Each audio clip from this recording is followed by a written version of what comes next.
So today I'm going to demonstrate how to do a dressing change, both a regular clean technique versus a sterile technique. And prior to doing this procedure on any patient, you want to make sure that outside of the room, you first check the physician's orders and make sure that you're doing the correct procedure to the correct patient. And then you also, prior to entering the room, want to gather all your supplies, especially if you are doing something that is sterile, because once you have your sterile gloves on, you don't want to be stuck in the room knowing that you can't touch anything else, even in the room or around you, without having the correct supplies with you. So upon getting the physician's orders checked and getting all the supplies you need, you're going to enter the room, and here we have Mr. Olaf, who just had a surgery, so he has an incision with a dressing on top, and as you can see, the dressing is soiled.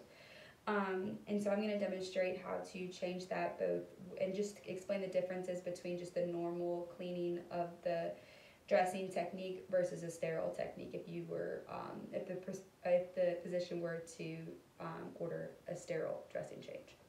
So no matter what the procedure, for either one, you're going to perform hand hygiene first, and you're going to don on a regular pair of gloves. So I just perform hand hygiene prior to entering the room, and I have all my supplies, I check the physician's orders, and so I'm donning on a regular pair of gloves. And the reason that you need a regular pair of gloves for either technique is because you're just removing a soiled dressing with this particular pair of gloves. Nothing has to be sterile because the dressing itself is not sterile either. So you would remove any kind of adhesive or tape around it, take off the soiled dressing and dispose of it in the biohazard bag. And after this, you would dispose of these gloves no matter which technique you're going. However, for the sake of not having many materials, we're just gonna pretend that I'm doffing off these gloves and then performing another set of hand hygiene. And then this is kind of where the two pathways differ. If you were to perform the sterile technique, you would need a sterile tray and a sterile pair of gloves ready. So with the sterile pair of gloves, you want to open them in the particular fashion that you would without contaminating them. And then you would also get a tray similar to this one, and you would open it away from you using the 1-inch border and pulling this way, just to make sure that you don't contaminate this either. And you would also pour the sterile saline on top of the gauze pads that you're going to use to help clean the wound. Alright, and then, so like I said, I performed hand hygiene, and like I said, with the difference, you would have sterile versus a non-sterile tray depending on which was ordered.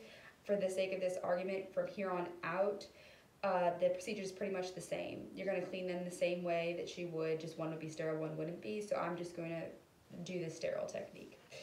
So from here, the wound is open, and let's just say that Mr. Olaf's incision was a straight down incision.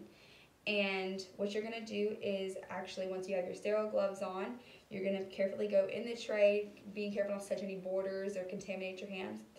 And you're going to get this saline soaked gauze, and you're going to clean the incision from basically inside to out, or clean to dirty. So if it's straight up and down, you want to use one towelette or gauze pad per swipe, and you're going to go clean, so right in the middle, and then you're going to go to dirty. And then once you're done that, you're actually going to use the dry pads and do them dry it the same exact way, from inside to out, or clean to dirty.